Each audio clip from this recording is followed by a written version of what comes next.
In the end, mankind could never sate the appetite for war. Nearly every inch of Earth had been developed and claimed by one nation or another. High-powered lasers regularly lobbed shuttles into space. There was even a small group of the world's elite that took to building their vacation homes on the moon. Yet still, even amidst these wonders, mankind couldn't eliminate the inherent urge for conflict.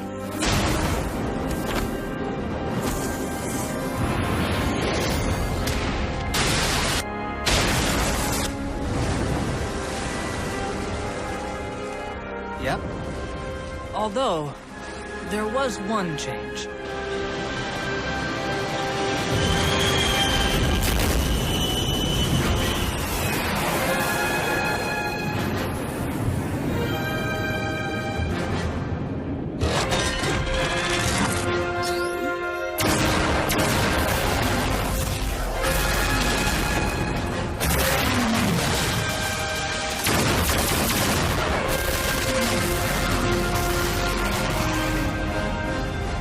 All those people intent on pointlessly killing each other?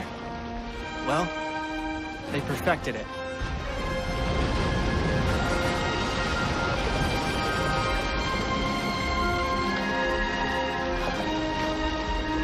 The super large-scale weapon, the Object. The body of this new weapon measured over 50 meters in length. And with its arrival, it completely rewrote the conventions of modern warfare that had come before it.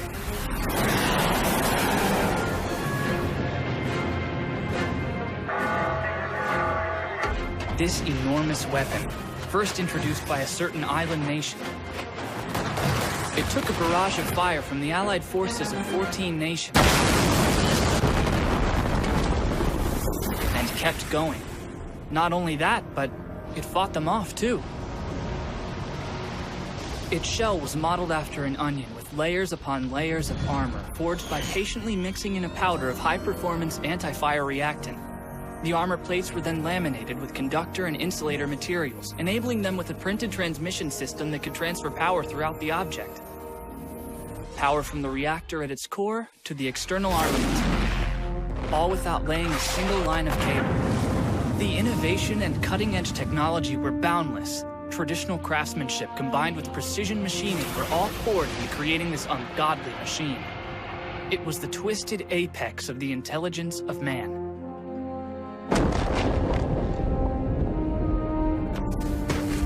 Ultimately, it was submerged in a baptism of nuclear fire, but it withstood the attack.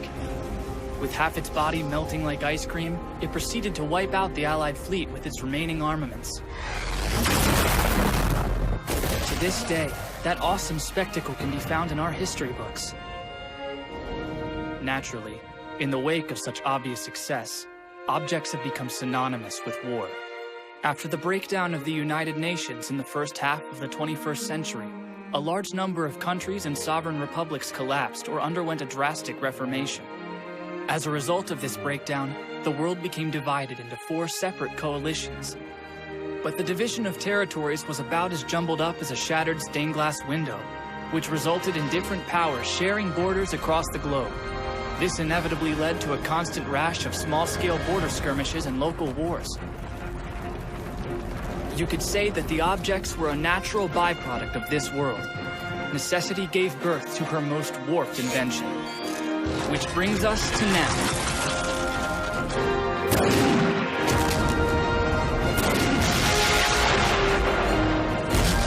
The fight for sovereignty amongst the coalitions carries on, but they're now determined by clean wars solely conducted by the objects.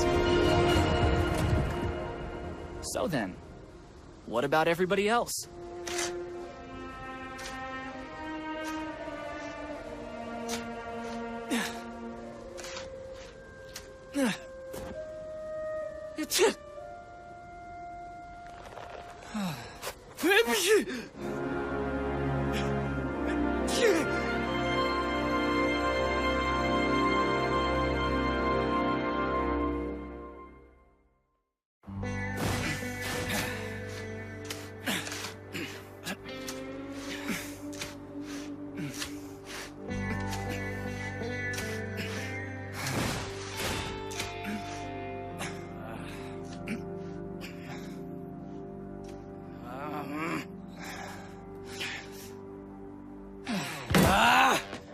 shit, I quit! I'm a freaking radar analyst, damn it! I didn't join the army just to shovel snow! Busy work is all that's left. I mean, every other aspect of conflict in the world is left up to objects. But we're living off the taxpayers' dime, so we've got to at least look like we're working, right? Oh yeah, right. Freezing our butts off working in the snow. No one cares about us lonely soldiers, huh? Well, those are just the hard knocks of modern warfare. Now it's all up to the objects and the elites who operate them. That's the thing! How am I supposed to feel motivated to do anything when all we have to do is meaningless busy work? We're totally worthless. You've got a point. We're about as useless as fighter planes going up against objects equipped with anti-air lasers. Isn't the kill ratio something like 1 to 500? Pretty sure it's worse than that. Jets are about as powerful as horseflies up against objects. And ground-based armored units, they're about as effective as ants. Everything's equally useless in the shadow of objects. No, a tank could be useful. Huh? Right here. Just mount a huge shovel to the front of one of those bad boys, plow it through, and we'd be done before you even know it. What the hell are we doing with our lives?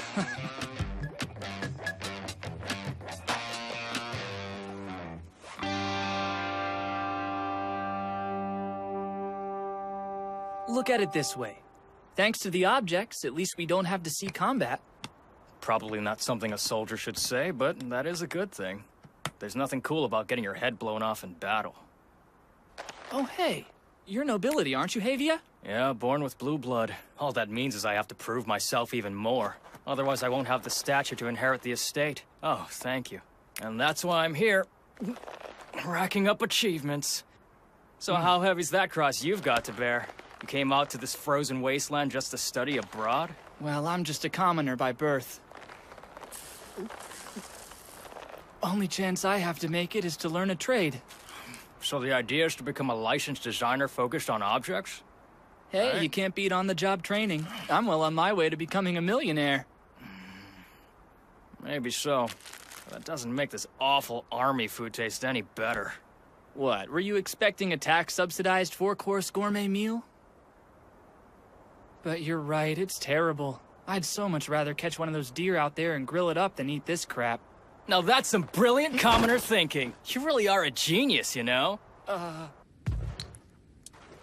Let's just forget this. We'll catch hell if our CO busts us. And besides, can you even take down a deer? We're talking about a target that moves.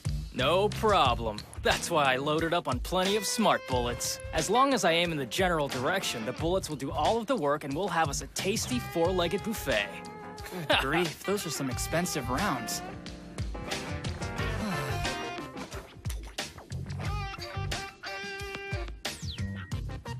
Even if we were suddenly faced with combat, it's not like the decorated senior officers would do anything other than drink coffee in a warm room while waiting for the object to make its victorious return. Such a tough job they've got. Not that I'm one to talk. Hey, you coming or what? I'm gonna try after some different game. I'll leave the deer to you. Whatever.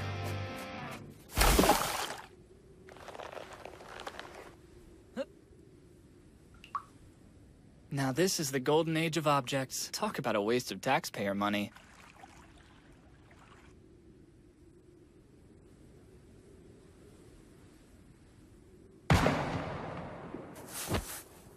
Sounds like Havia is going at it. I can't imagine the taxpayers would be too happy to know those costly bullets are being shot at deer instead of people. But at least it's another peaceful day. What are you doing out here? We're having barbecue tonight. I'm catching some fish and Havia is hunting down a deer. This is a dumb question since I suggested it. But is deer meat even tasty? I've never tried it before, so I'm starting to get worried. You need to eat some vegetables with your barbecue or you'll eventually give yourself a heart attack.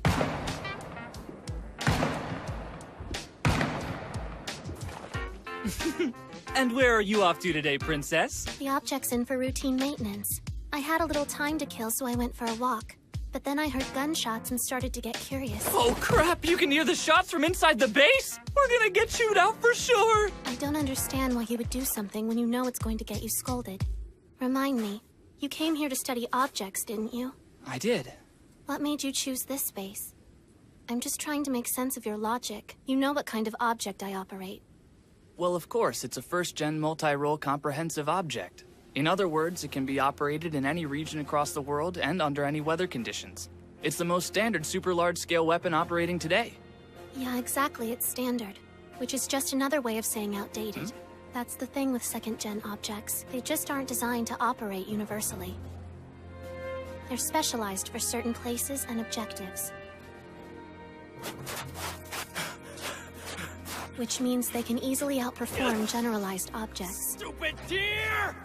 Limited to this region of snow and ice, there's a very real chance my object might not win. But you're not gonna stop, right? Piloting that object? I mean, the baby Magnum is your object. Only because I have no other choice. Wait, why am I getting all mesmerized? She's only got pale blue eyes from constant exposure to laser irradiation. I mean, they're not naturally that pretty. It's just from the eye-controlled input device, which is how I feel I should feel. And why is she dressed so lightly out here? Sure, the suit's got a system to regulate body temperature, but it's still a skin-tight one-piece. You conduct maintenance on the object. I'm sure you understand what I'm saying. So I'm confused why you chose to study here. I guess it's a difference in values. Being a soldier, you're concerned about whether or not the object is strong enough. But I don't see things that way because I'm a student. Knowledge of a standard basic unit will always come in handy because it's a fundamental design. In other words, I'm getting a more universally applicable education by focusing on your boring old object than some specialized unit. Has anyone told you that you're lacking in tact? Of course, all the time. But I don't see it that way. Because you're I'm a student. Overconfidence can get you killed on the battlefield. Well, I'm trying to climb the ladder with a get-rich-quick scheme. And confidence can be useful on that front. So you've got the future all figured out? Think so. Do you really?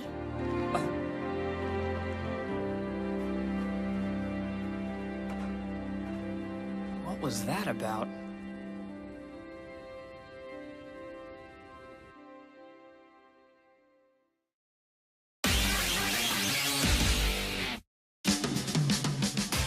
I doubt I need to explain why you've been summoned, so don't play stupid. This is your fault, Havia. I told you we should forget it. Don't pin this on me. More importantly, she's only 18. How are her boobs so incredible? So then, Quinther, Havia, I know that it may not seem as vital as your days spent hunting for provisions, but I've got a lot on my plate as well, you see. Not only do I oversee this Alaska base, I also have to remotely direct operations on a small island in the Pacific. Right. This board in front of me, all it takes is a couple of simple marks, and I deploy an object on standby to blow away a guerrilla base with long-range artillery fire. Sounds like an easy job, right? Well, it is, right? Yes, ma'am! Well, it's not. I'm in simultaneous command of multiple base zones, which makes me very busy. And now you two idiots just have to go and pick the worst time possible to make me even busier.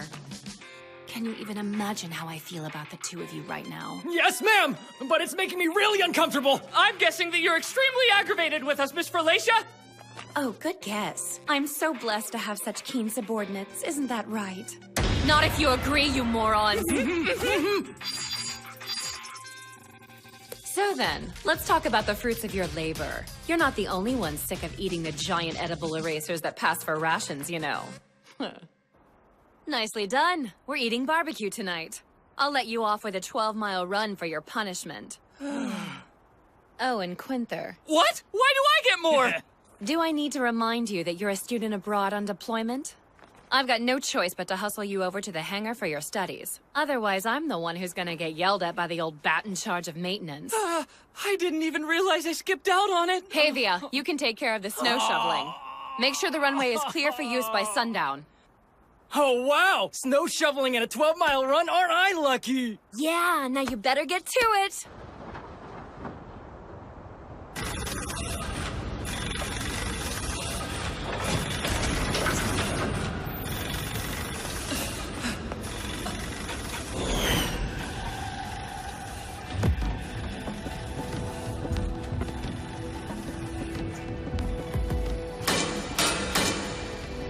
Well, it's about time, boy. Grab your tools and get your butt up here. Oh, man. I'm sorry I'm late! What's my punishment? Just get results. Prove yourself worthy of the maintenance crew.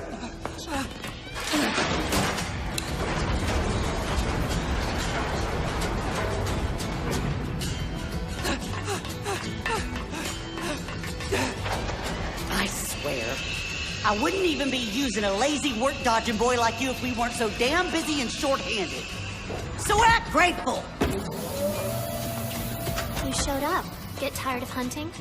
Yeah, I deserve whatever you dish out. Shut your mouth and pay attention, boy. You're working on the emergency evac equipment today. Nobody else wants to do it because they think it's bad luck. Roger that! That reminds me. I've always wondered if the object's painted white for superstitious reasons, or is it just straight up camouflage for fighting in the snow? The objects were originally painted with camo to match their surroundings. But the Brain Trust finally realized there's not much point trying to hide a walking mountain, especially when it's that costly. Paint don't come cheap, so we left her all white. And besides, there's no reason for the King of Beasts to hide. So it's white for practical reasons then, not superstitious. Oh, in that case, what about the rapier hanging from the ceiling up there? Now that one is a good luck charm. For guaranteed victory in deadliness. Huh. Good luck, huh?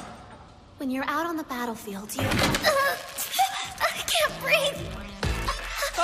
Something seems off over here! Oh, you moron! Don't go messing with the belt adjustments! Are you trying to kill her? Crap! Can't breathe! What the hell was I just doing? I'll go find something to cut her out with. You yank on those belts so she doesn't suffocate. Don't let her die! I'm so sorry. As long as I don't die, I don't care. So help! I've got to worm my fingers in under the belts to pull on them. But that pretty much leaves me with no choice but to cop a cheap feel. And you know, for such a slender girl, she's pretty stacked. I'm about to die.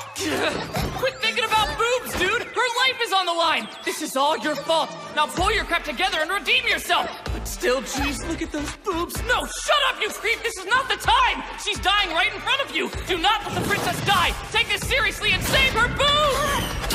I can't do it! This is not a helping hand! I can't let it anywhere near the poor girl! Activate emergency protocol!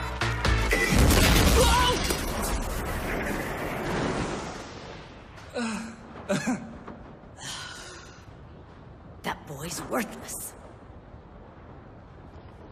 Funny. I've never had to bail out before. I heard you pulled a real doozy in the hangar earlier. It was pretty bad.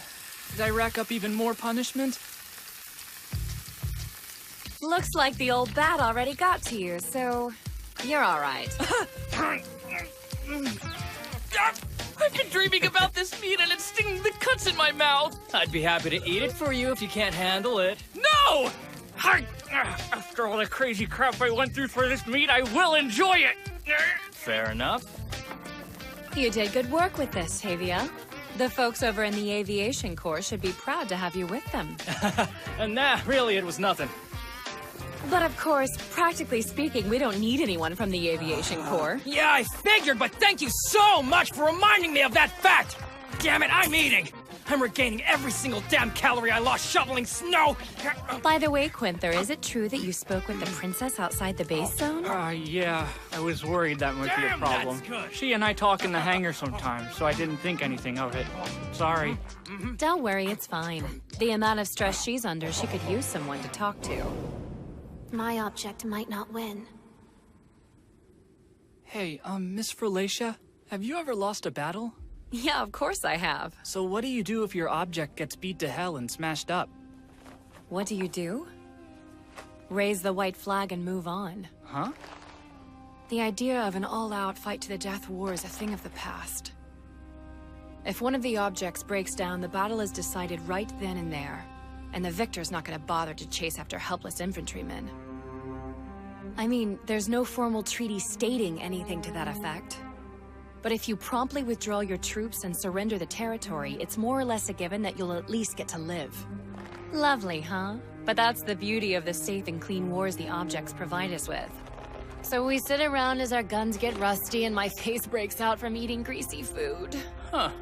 I figured you'd have more problems with your bra breaking. Feel like shoveling snow tomorrow, Havia? What? Come on, no, please! I see what she's Trying to saying. be sympathetic. If you've got an object, even someone spoiled by peace like me could wage war.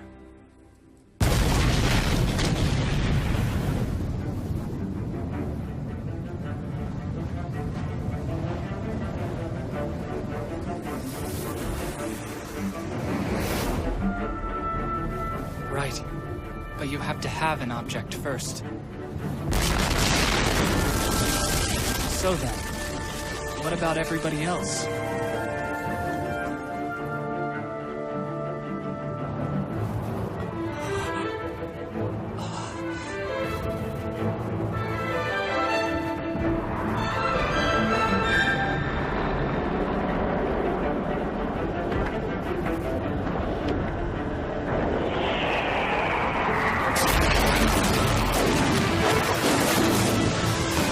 Princess, no!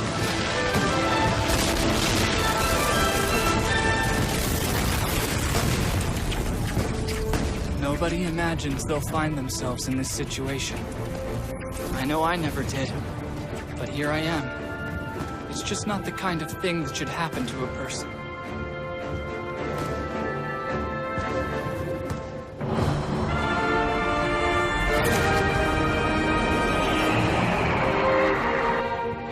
No one should have to go up against these monsters.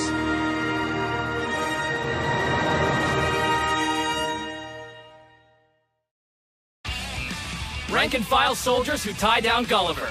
The snowy deep winter battle of Alaska 2.